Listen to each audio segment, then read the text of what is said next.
Welcome back to 80 Acres. We have a whole bunch of HVAC done now. Natural gas furnace that's liquid propane converted. And then this is the radiator I had shown you before. Water lines will come from the boiler. And then that'll be forced air through the house using the fan from the furnace. Blow it all through the house. HRV installed, which is the ventilation system. So that's going to draw fresh air in, stale air out. Keep the moisture at a minimum. Bunch of the cold air returns. Got more stuff to duck for here now. And we also had the plumbers come back. So they got a whole bunch of the sewer done from, basically they still need to do from the kitchen sink and the dishwasher to here. And they need to do the laundry drop through the floor, and then that is the vent. So all that's going to tie into here, and that runs all the way to there. And then they have the water fill, which is going to go the whole other way. So it is just a jumble. I mean, not pretty, but I guess as long as it works, hey? So they have, I'll show you upstairs after, but they just have a million pieces of piping around here. And they also gave us our air conditioner.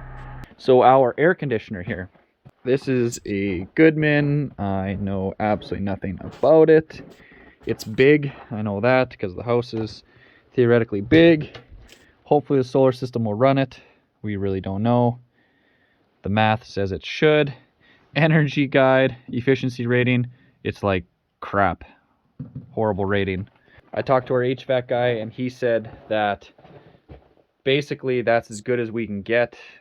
If we wanted to upgrade to something that's even just slightly more efficient, it would be, I forget what he said, it was like $7,000 just for the air conditioner then, compared to, I want to say this is whatever, 3 or something like that, 3 or 4. For that amount of money, I could just add more solar panels, add more batteries, add to the solar system to run it for the same amount of money. So we just decided to keep it. We'll see what happens. So upstairs here, now why we had to do that double thickness wall there, they filled in this cavity that we made, a whole bunch of piping, added some foam in between just to keep them from rattling. That'll be through vent.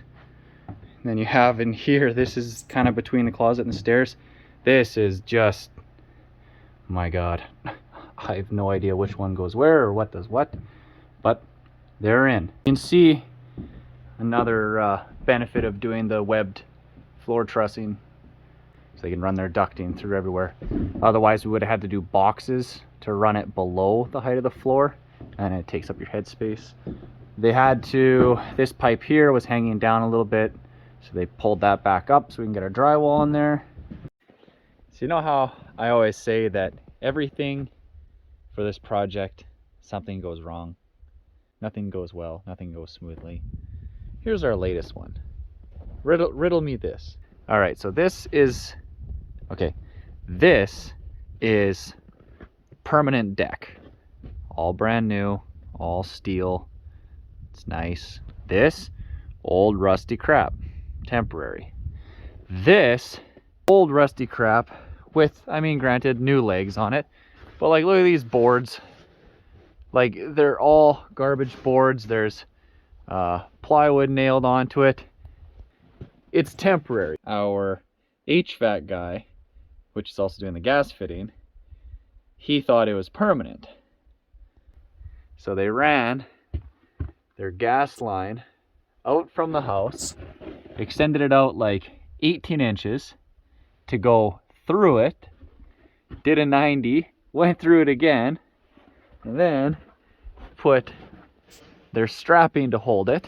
So they're coming this way to, I guess, come to the regulator, which is just temporarily sitting here with one screw, not mounted. This is just co-op, left it with one screw here. When the tin got put on, it just got moved to here to hang there to keep it clean.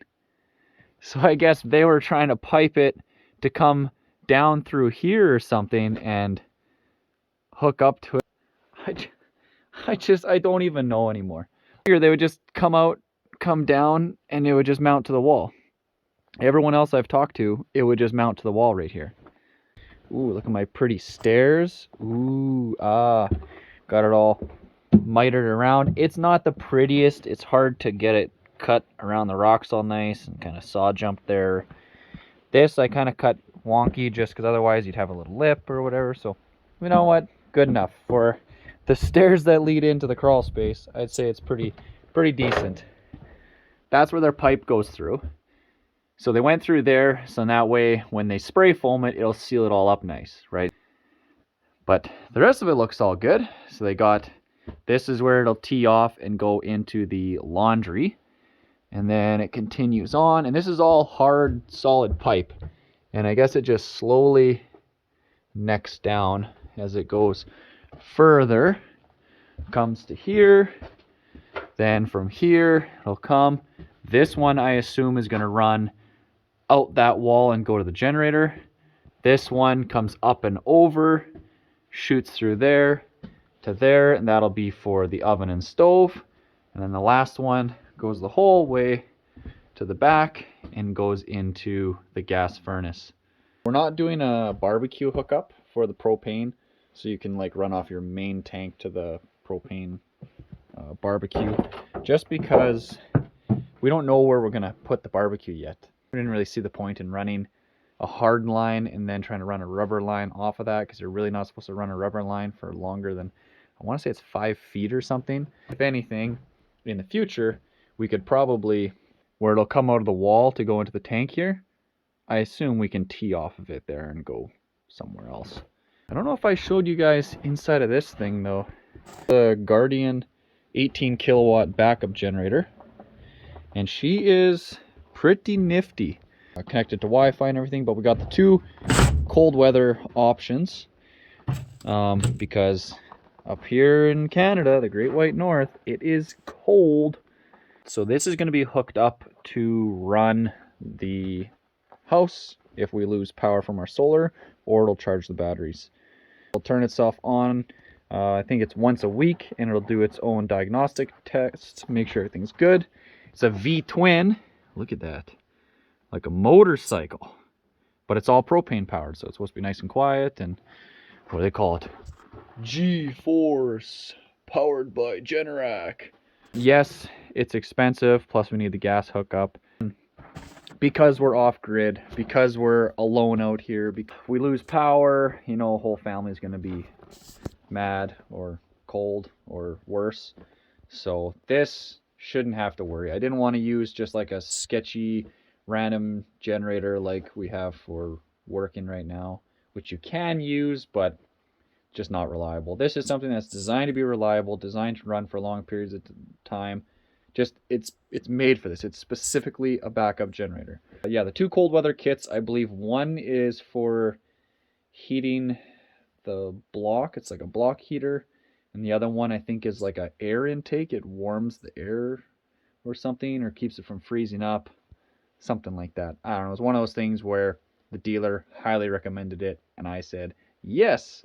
Because when we get minus 40, you know that's when you're going to have all your problems. Plumbers were just here. They took a look at everything downstairs for getting the drainage stuff done, or the sewer stuff done, and the water fill line to fill our cistern. So basically the sewer all has to go one way, and the water fill has to go the other way. So it's going to be a little difficult, because it's kind of, in a perfect world, we would have had the sewer tank on the side of the house where the water tank is, and the water tank on the side of the house where the sewer tank is. But just the way that it works out, because we can't have the sewer tank close to the pond, it had to be further away, and the way that the water tank had to be lower down and in a flat spot underneath the house, so it ended up on the far corner. So it is what it is. They'll make it work. They have a plan. Sounds like a very good plan too, which is nice to hear. Okay, let's get this fire going here first. So one thing I found with this fire, I think it's because the chimney is so tall. To get a fire to burn, you need to have draft. So you need the hot air to be escaping out the top, which then pulls in cold, fresh air from the bottom. So the taller the chimney, the more heat you need initially to get the chimney hot enough to start that natural draw of air out the top. I found that leaving in most of the coals makes a huge difference. So I'm getting close to needing to take it out just to make some more space, but there's not a whole lot of ash that remains. There's lots of coals usually, like all the burnt pieces of log. But if you leave that in there, those will start burning relatively easily, and that gets your coal bed started pretty quick. But this fire needs a very, very intense, small, hot fire to get going. I grew up with basically the same style of fireplace, where it's an insert, but it's still designed for heating a home. And that one, which is my parents' there, that one uses about half of the paper and half of the kindling to get it started, which is pretty wild. But I do lots of snowmobiling, and our snowmobile club has lots of shelters all over the place, and they all have, you know, wood stoves in them, not insert, but wood stoves. And a lot of times when it's really, really, really cold, they don't want to light either.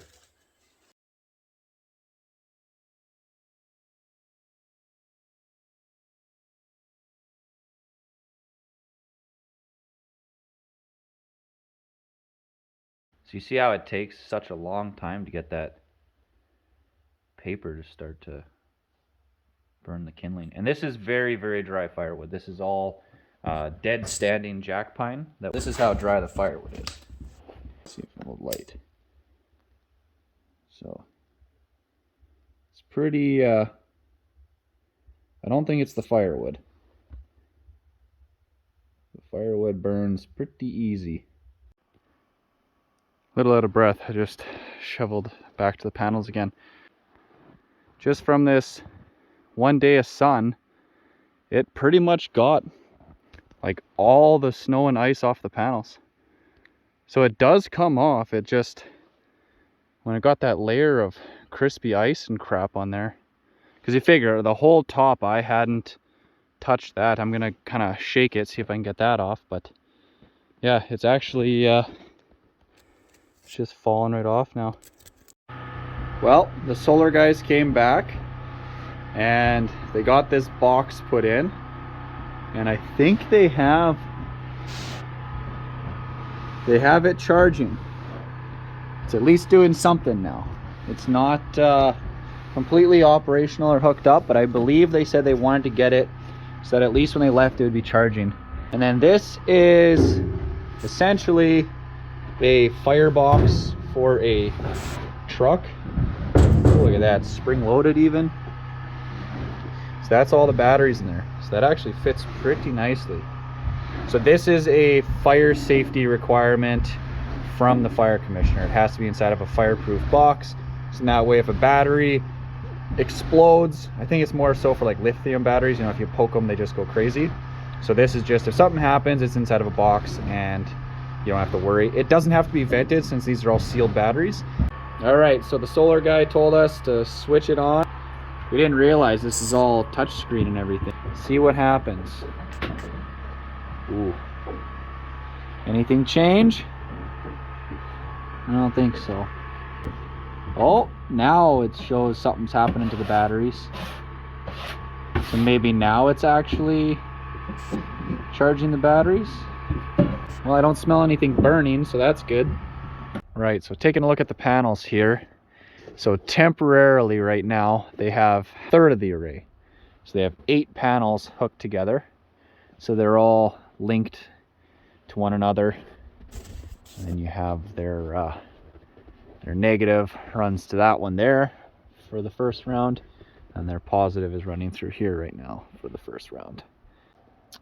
8 panels are putting out 140 watts total, which is extremely low. Much, much lower than I would imagine. It is sunny right now, but as you can see, so it's that half. There is a bit of a shadow from the cloud and a couple trees there, but it's still, I mean, for January, you're not going to get brighter than this. We might have some problems if that's going to be as much power as we're getting in the winter. 'Cause, I mean, that's much lower than we would expect. Well, I came to see how I was doing. It's middle of the day now. We got an alarm. So we have F08. So I looked it up in the manual. So that seems to be, it can sense being hooked up to a panel. And if that connection is wrong and it says it's like leaking AC current, then usually I guess it's your neutral and live are not hooked up right or something. It's not hooked up at all, so I'm thinking that's the issue. It says 100%, so I'm not sure. I'll have to check if that means that the batteries are 100% already, which means that it went from 8% to 100% in about 3 hours of sunlight with only 8 panels running of the 24. If that's true, that's amazing. But also before, where it was saying the watts coming from the solar, it said like 140 only. I guess just maintaining them. Ooh, I wonder if we can look at our graph now. Oh, look, we got a little something. Focus, look at that. We got a little doo-doo, whatever that is. No idea. Doing something though. Hell yes.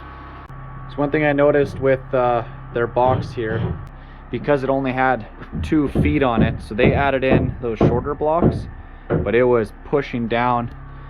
They if they would have put their blocks running this direction, then it would have spread the load evenly across each of the 2x6s.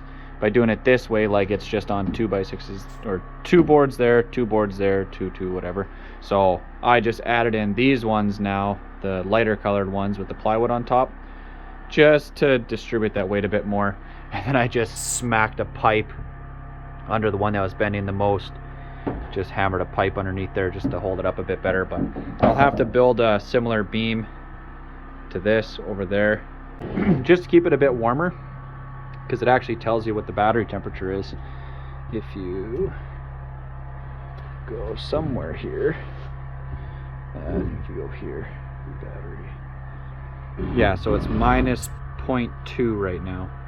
Alright, so I listened to all the comments and I threw this out on Facebook and Instagram and kind of asked anyone and everyone, a whole bunch of off-grid forums and stuff like that, just trying to figure out for my solar panels what I could do to get the snow off. And a lot of people said get a roof rake, which is like a shovel on a pole, and it's used for shoveling snow off your roof without having to go up there. I was just worried with it being a plastic shovel, some of them even have a steel cutting edge, it would damage the panels.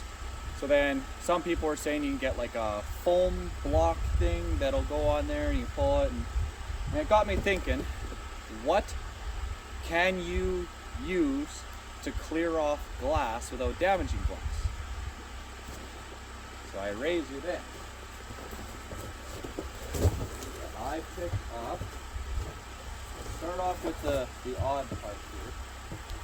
I got this thing. Okay. Right. Some of you might know where this is headed. And I got, let's open this up. Show you guys this thing. I haven't even opened this, so hopefully it didn't get damaged in shipping.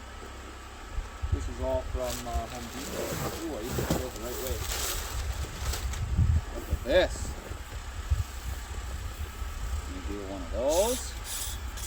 Out to, oh, no, it doesn't stop automatically. Note to self, does not automatically off. Okay, that way. And then you got this one. This one will come. Oh my goodness. Right over top of you guys. Oh, too far. I'll have to put a Sharpie line or something where the maximum is. And there you have it. I don't even know if this is going to show up in one frame, but this is a 20-foot long pole.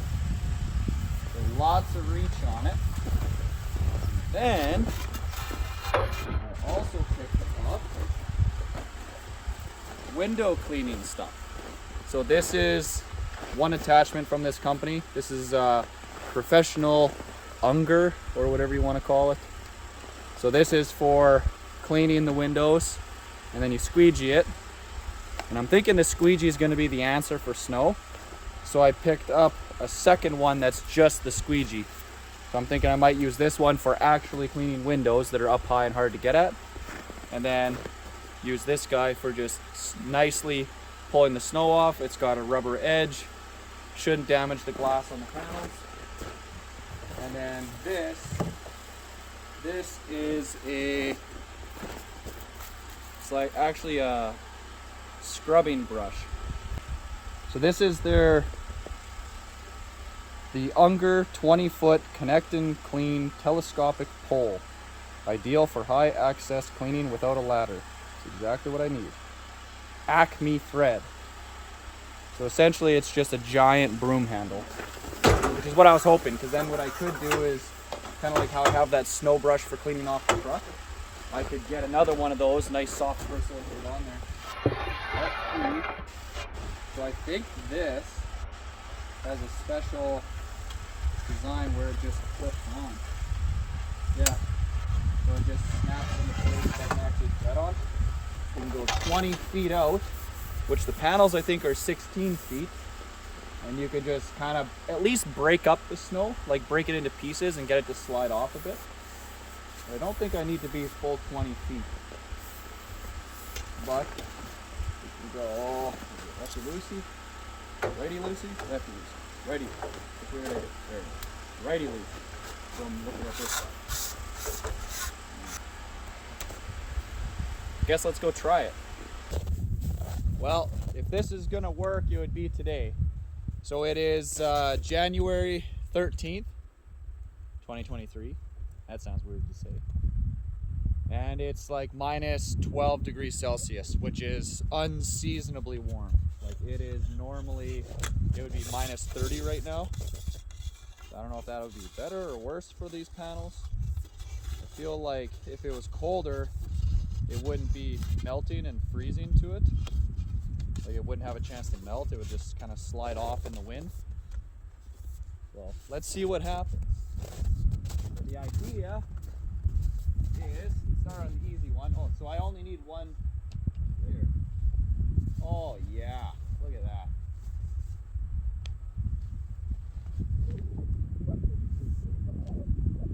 Heck yeah.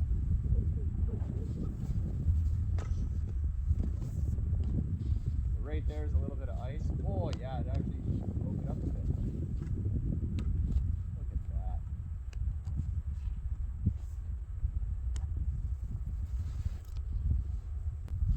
Yes, it works. It's working. Yeah. Oh. And you know what? This was pretty cheap. I think overall I spent it was well under $200 Canadian for the pole and the two heads and the brush. Okay, let's throw you guys on time lapse and I'll go, I think I'll do all the top first and then come back down and do the bottom.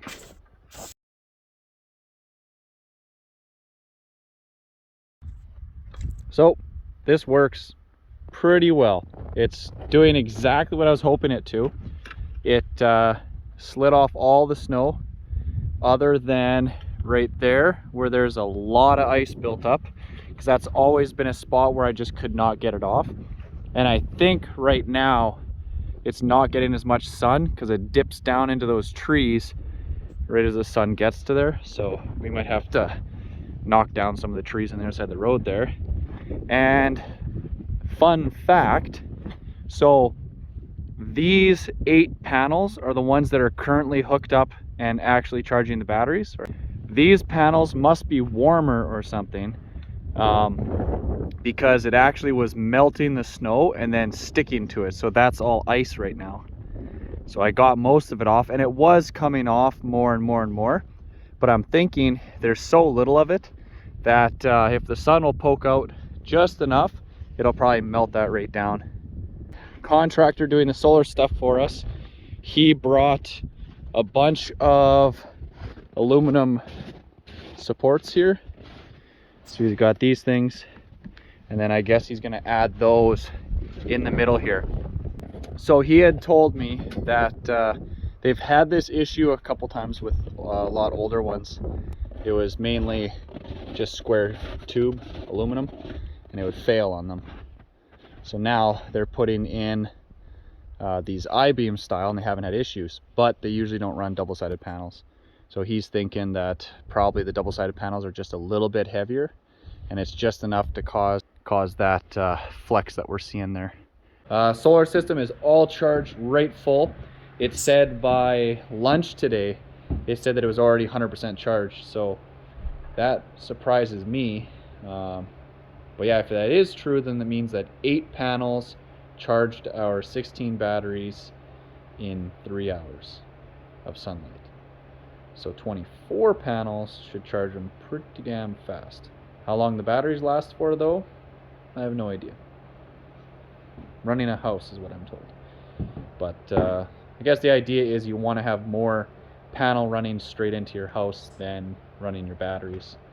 So guess we'll see. But I was looking up the specs on the inverter.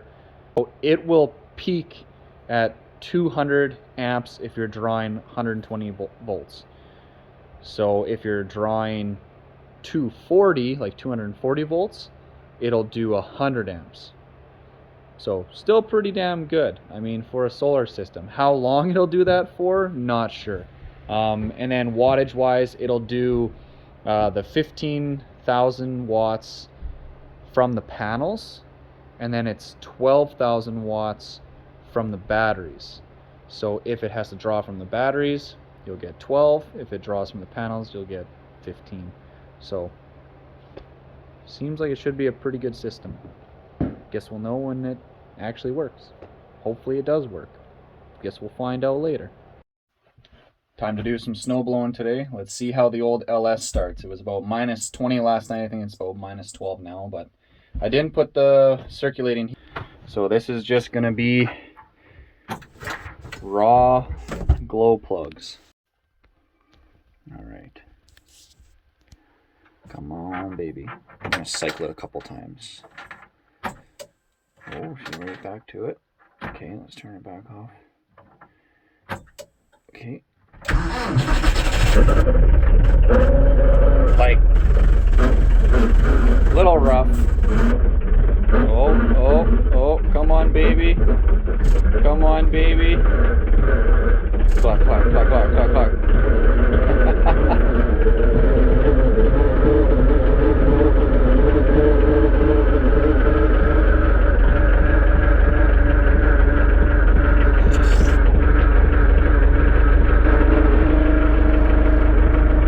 So the motor in this tractor for the LS is a 3-cylinder Mitsubishi diesel.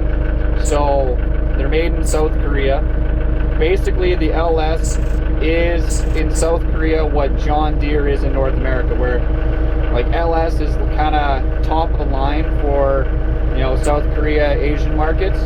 So this is one of the larger size tractors that they make. It's a utility tractor, not a subcompact or anything like that. So bigger frame, 50 horsepower, and it actually has a transmission in it. So it's got 1 to 4 on the side, and then you have a stick 1 to 4. So, which is nice for snowblowing because you can actually just lock it in gear, set your RPM, and away you go. So it's more designed for field work and stuff like that, but it hasn't let me down yet too much. Oh, it's so cold you can't even see what the hours are, but I just rolled over 1,000 hours on this, and it's 2010, so it's going on 13 years old now. Well, that hurt. I was pushing snow with the bucket and coming through here, and I must have clipped bedrock at the far end. Stopped me dead in my tracks. I actually flew ahead and I smoked my head on the edge of the fence and stuff, but I don't know. I'll have to see what she looks like. I don't know if anything broke or not. the mounts aren't loose, so that's good. So the issue I have with this is these mounts get loose, so I have to tighten the bolts every day, but I guess she took the impact. Oh. I just feel dumb.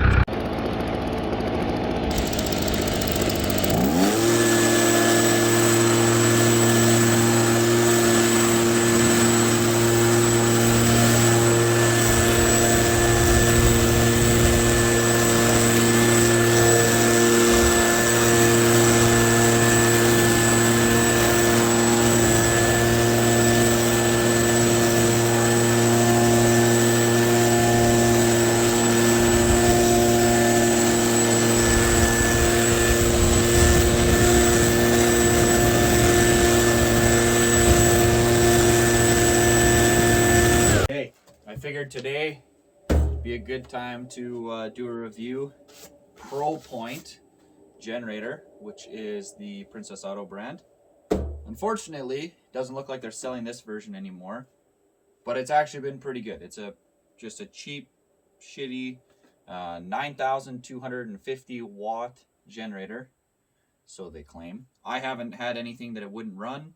I mean, it runs, they claim, come on baby, they claim up to 10 hours of runtime on a tank, and that's 50% load. We get, I mean, it'll run over a day. Usually I just fill it up every morning, and we never have a problem. One thing to note is the electric start on these things sucks. Even in the summer, it very rarely will start with the electric start. I put a much bigger battery on it than what came with it, and it wasn't the battery, it's the starter. The starter itself just doesn't have enough power to rotate the motor, so not much you can do about that. But it does have the recoil. Biggest downfall of this is the recoil, unfortunately. So I've already exploded one, and the one that's on there now is half exploded. Luckily I was able to buy a replacement one right from Princess Auto when I first bought this, or when it first broke. Bought a replacement one from Princess Auto. But I was just looking the other day to get another one just to have, and they don't have any spare parts for it now. So, which that is something to be well aware of when you're buying, you know, a Chinese made anything, right? You're gonna have issues of getting parts and service and things like that. The benefit of Princess Auto is I actually had a different, completely different generator, different brand, different everything, but from Princess Auto, and it actually lost compression. The motor blew up on it, so I took it back there, showed them. I said, has no compression. They said, okay, here you go. Here's whatever it was, $1,000 for a new generator. So they gave me $1,000, so I bought this one.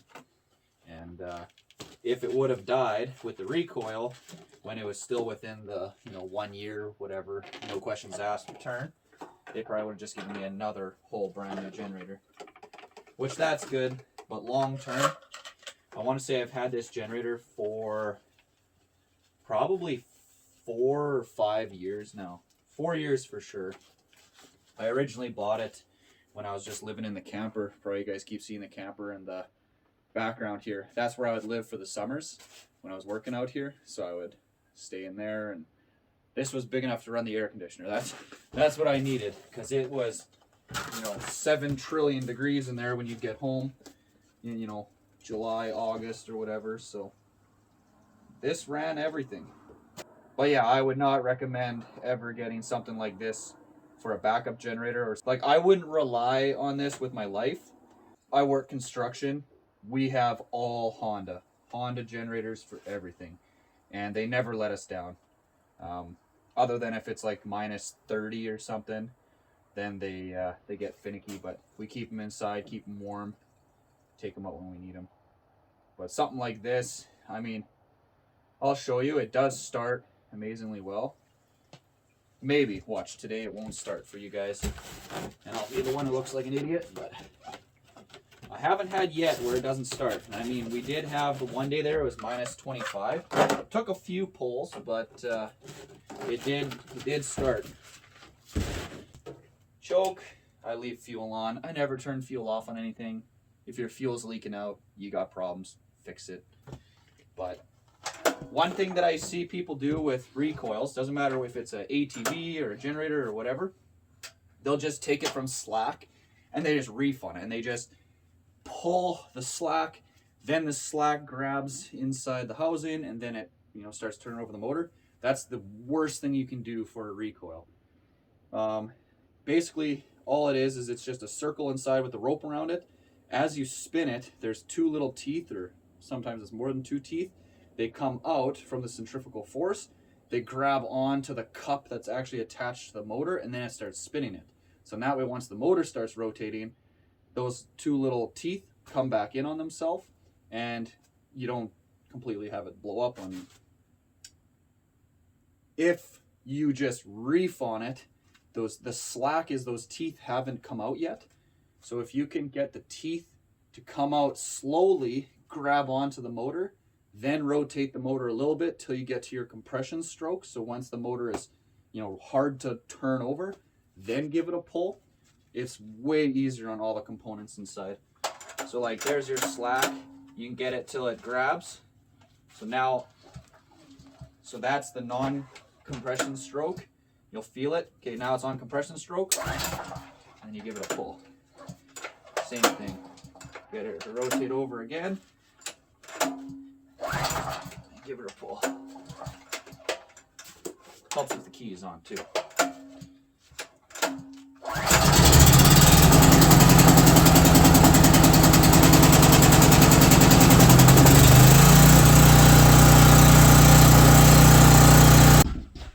Well, last thing we got to do today, bring in firewood, because getting low. So you guys get to sit back and watch me work.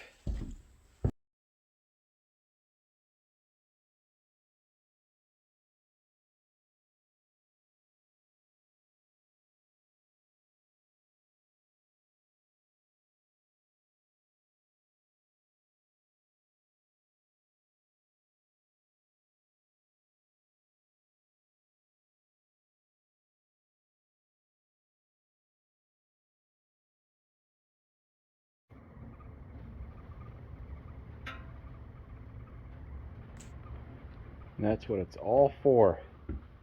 So they claim that a tote like the one I was just unloading holds 1/3 of a cord of wood. So hard to say exactly how much wood fits in there. And mind you, we just have the conveyor belt and it loosely dumps it in. It doesn't actually, like, we're not stacking it. There's another method where you cut like a slot or whatever so you can reach into the bin to grab the wood rather than having to flip the container on its side. Of course, my brain doing all the crazy thinking that it does. I want to make a stand, take the bin from like ground level, you put it on there with a forklift, and then it'll, with a winch, cantilever up higher and then tip it over and dump it. So it'd be like two winches. One would be like a snowmobile lift, so the bin would be down low, you can reach in from the top down like I was doing at first, then you can winch it up and then tilt it, and then you could stand and at waist level or whatever reach in and grab the rest of the wood. Got to think about that one. World's first firewood tote lifter tipper upper thingy. Maybe I'll make my millions off that. Ooh, let's just sell it to the world. Some sketchy contraption thing that probably would end in more lawsuits than anything, but might be worth a shot. There's just so much unknown with doing an off-grid house like this. What's going to work, what's going to run, what won't run, just there's still a lot of anxiety with us as to what's actually going to happen, what's going to work once everything is set up.